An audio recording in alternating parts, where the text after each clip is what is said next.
हाँ तो बच्चों, अब हम क्या करते हैं कि सबसे पहले ये पैराग्राफ पढ़ते हैं, हैं? और इसी के क्वेश्चन आंसर हम करेंगे। आज हम कंप्लीट करेंगे 2 पैराग्राफ। सबसे पहले पढ़ना शुरू करते हैं, आप भी मेरे साथ पढ़ते रहें। Deep in a forest stood a very tall tree. Its leafy branches spread out like strong arms. This tree was the home of flock of wild geese. They felt safe there. One of the geese was a wise old bird. He noticed a small creeper at the foot of the tree. He spoke to other birds about it. Do you see that creeper? He said to them, let us destroy it. Why must we destroy it? Asked the geese in surprise. It is so small. What harm can it do? My friends, replied the wise old bird, that little creeper will soon grow. As it creeps up this tree, it will become thick and strong.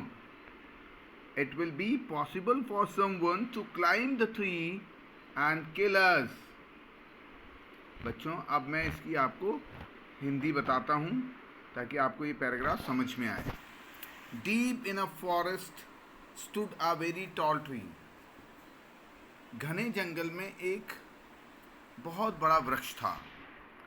It's leafy branches spread out like strong arms. उसकी जो बड़ी बड़ी शाखाएं थी पेड़ की, वो ऐसी लगती थी जैसे एक मजबूत बाजुएं. This tree was the home of flock of wild geese. और ये जो है बहुत सारे गीस के रहने का एक अच्छा घर था. They felt safe there. और उनको वहाँ अच्छा लगता था, मतलब वो वहाँ पर सेफ थे.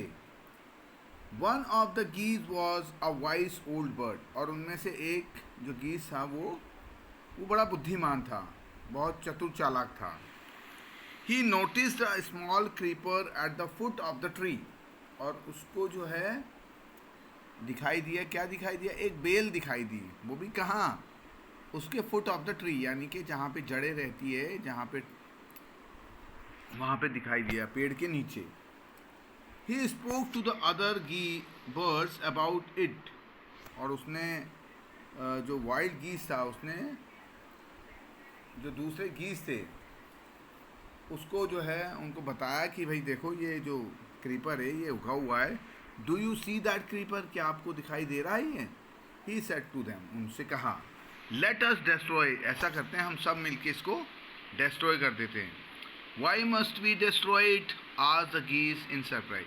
तो सबने चिल्लाना शुरू किया कि भाई वो जरा सा है, छोटा सा का छोटा सा है, हम इसको क्यों जो है उखाड़ें, नष्ट करें. Replied the wise old bird, that little creeper will soon grow. अरे भाइयों, बात ये है कि अगर ये बड़ा हो गया है ना, ये बड़ा होगा ही सही, जल्दी बढ़ जाएगा. तो as it creeps up this tree. अब जैसे ये इसके ऊपर चढ़ेगा, पेड़ के ऊपर, ये बेल जो है पेड़ के ऊपर चढ़ेगी, it will become thick and strong. और फिर ये क्या हो जाएगी? इसकी जो ये बेल है, वो उसकी जो तना है वो बहुत स्ट्रॉन्ग हो जाएगा. It will be possible for someone to climb the tree and kill us all. भैया, इस पे से कोई इसकी मदद से ऊपर चढ़ जाएगा और definitely it will harm us, यानी कि हमें नुकसान पहुंचाएगा. तो बच्चों, अब बात आती है सबसे पहले क्वेश्चन की, कि हमारा जो क्वेश्चन है उसको हम देखते हैं. क्या क्वेश्चन है? Where did the tree stand. अब देखिए, where did the tree stand का मतलब है ये ट्री कहाँ था. The tree stood in the deep forest. In the deep, DEEP, deep forest, FOREST, forest. ये पेड़ जो है एक घने जंगल में था. How was the tree and its branches?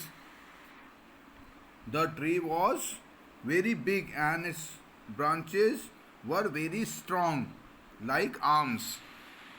ठीक है. सेकंड क्वेश्चन का मतलब ये है बच्चों कि उसकी जो वो पेड़ कैसा था और उसकी ब्रांचेस कैसी थी. तो the tree was very strong and it's branches look like arms, strong arms. Where did the wild geese live? All the wild geese lived on a tree, old banyan tree or maybe tree. Who noticed a small creeper? अब बताओ किसने notice किया था वो small creeper को. A old bird noticed a small creeper near the tree or at the foot of the tree. अब देखिए, where was the small creeper? The small creeper was at the foot of the tree. Foot of the tree. And do you see that creeper? Who said this to whom? देखो, आपने देखा वो creeper वहाँ पे है. ये बात किसने कही थी? ये बात कही थी the old bird said to the other geese. The old bird said to the other geese. आई बात समझ में? 7th question. Why did the wise bird tell the birds to destroy the creeper? अब ये बात वो जो चतुर ओल्ड बर्ड था उसने अपने साथियों से ऐसा क्यों कहा? अब आप बताएं कि ऐसा क्यों कहा. Because the creeper will soon grow up and definitely the person will come and kill them. देखिए, द वाइज बर्ड, क्वेश्चन का आंसर कैसे लिखेंगे? The wise bird told the other birds to destroy the creeper because it would grow strong. It would grow strong and may help the hunter to kill them. Okay? Write the meaning of the following words from the passage. अब जंगल को क्या कहते हैं बताओ? जंगल को forest कहते हैं.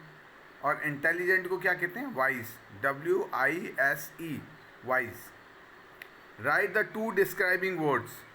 अब देखिए, डिस्क्राइबिंग वर्ड ऐसे वर्ड जिसका और भी मतलब होता है. जैसे इसमें एक वर्ड दे रखा है, आपको पता ही है, जैसे flock, the group of birds, है ना. एनी 2 दो बताने तो और इसमें से हम ढूंढ लेते हैं, देखते हैं कहाँ है पैराग्राफ. हाँ, सरप्राइज. दूसरा वर्ड हमने ले लिया सरप्राइज, अमेज्ड, है ना. इसका मीनिंग होता है अमेज. चलिए आगे चलते हैं. Did the bird agree to destroy the creeper? क्या वो जो बर्ड्स थे वो मान गए थे कि चलो इसको डिस्ट्रॉय कर देते? No, they did not agree to destroy the creeper. आई बात समझ में? They did not agree to destroy the creeper. आई बात समझ में? आप देखो नेक्स्ट पैराग्राफ. 2 पैराग्राफ आज करेंगे, है ना. कमल वॉज अ रिच मैन. कमल कैसा व्यक्ति था? बहुत बड़ा आदमी था. रिच मैन, रिच मैन मतलब यहाँ पे बड़े आदमी. He worked hard during the day and slept soundly at night. वो दिन में बहुत मेहनत से काम करता था और शाम को सो जाता था अच्छे से, नींद से. One night, एक दिन रात में क्या हुआ? कमल could not sleep. Kamal could not sleep. It was hot in his room. उसके कमरे में जो है वो गर्मी लग रही थी, है ना. गर्मी पड़ रही होगी. He change his clothes and went outside. उसने अपने कपड़े बदले और वो बाहर चला गया। बाहर थोड़ी ठंडाई होती है। While walking on the road Kamal saw a beggar with a bowl. Kamal को एक बैगर मिला और उसके हाथ में एक कटोरा था। बाउल मतलब कटोरा, vessel. The bagger came near him. जो मांगने वाला था वो उसके पास आया। And asked for money. उसने उससे क्या मांगे? पैसे। मनी मतलब यहाँ क्या है? पैसे। As Kamal was going to take some money out. जैसे उसने अपने पैसे निकालने की कोशिश की कमल ने, थॉट केम टू माइंड। उसके दिमाग में एक बात आई। He asked the beggar to give him something first. तो उसने जो है बेगर से कहा पहले तुम मुझे कुछ दो। The beggar got annoyed. और वो बेगर को गुस्सा आ गया, वो तो एकदम गुर्राने लगा। He threw a grain of rice at Kamal saying, ले। उसने कुछ एक चावल का दाना निकाला, ले, दे दिया। Take this. Kamal took out his wallet and put a 100 rupees note in the beggar's bowl. और उसने एक राइस का दाना उसने फेंका तो उसने 100 रुपये का नोट एक दे दिया उसको, उसके बाउल में डाल दिया। Now the beggar felt bad. अब वो बेगर को जो है बुरा लगा। He should have throw more grain two of rice at the rich man. अब वो जो है उनने क्या किया, उसको ज़्यादा फेंकना चाहिए था, ये सोचा उसने। This is very true in life too. ऐसा ज़िंदगी में भी होता है। कैसे होता है? Learn to give first. अरे भैया हमें क्या करना चाहिए? पहले कुछ देना चाहिए। Then should you expect to take. फिर आप ये मान सकते हैं कि हाँ हमें भी कुछ मिल जाएगा, है ना। बात चलते हैं थोड़ा सा। Who was a rich man in this story. अब बताओ, इसमें ये पूछा है कि कौन था वो बड़ा आदमी व्यक्ति। तो कौन था? कमल था कि बेगर था? कमल था। Kamal was a rich man in this story. Kamal was a rich man in this story. Kamal could not sleep because. Kamal क्यों नहीं सो पाया? क्योंकि कमल सो नहीं पाया क्योंकि it was hot in the room. It was hot in the room. अच्छा। The beggar got annoyed because. जो भिखारी था वो गुस्से में आ गया क्योंकि Kamal asked to give something to him. Kamal asked to give something to him. Kamal ने कहा था ना कि मुझे भी कुछ दो पहले। The moral of the story is. अब आपने मोरल ऑफ द स्टोरी तो लास्ट में देखा ही है। ये देखिए मैं बताता हूँ आपको। Learn to give first only then should you expect to take. ये इसका मोरल ऑफ द स्टोरी है। ठीक है।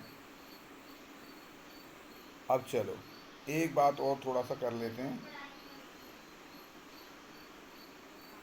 15th question. How much money did Kamal put in beggar's bowl?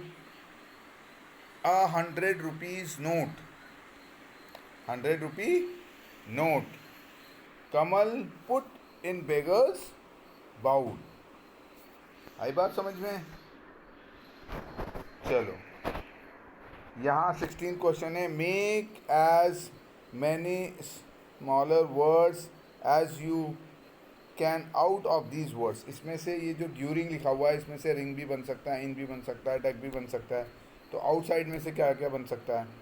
Out भी बन सकता है, साइड भी बन सकता है ना। और वॉलेट, वैलेट तो उसमें से वॉल भी बन सकता है, लेड भी बन सकता है। 100 में से क्या बन सकता है? अंडर भी बन सकता है, रेड भी बन सकता है ना। चलो अब हम आते हैं, find the words from the passage that means the same as purse, wallet. ये WALLET, वॉलेट मतलब पर्स ही होता है। और सेंचुरी मतलब क्या होता है? 100। सेंचुरी मतलब क्या होता है? 100। तो ये भी ऊपर लिखा हुआ है, वॉलेट भी जो है ऊपर लिखा हुआ है। ठीक है बच्चों।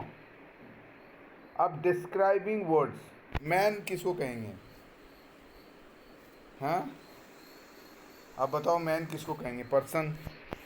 और रुपी, यहाँ पे मनी है। रुपी क्या है? रुपीस क्या है? मनी है। आई बात समझ में?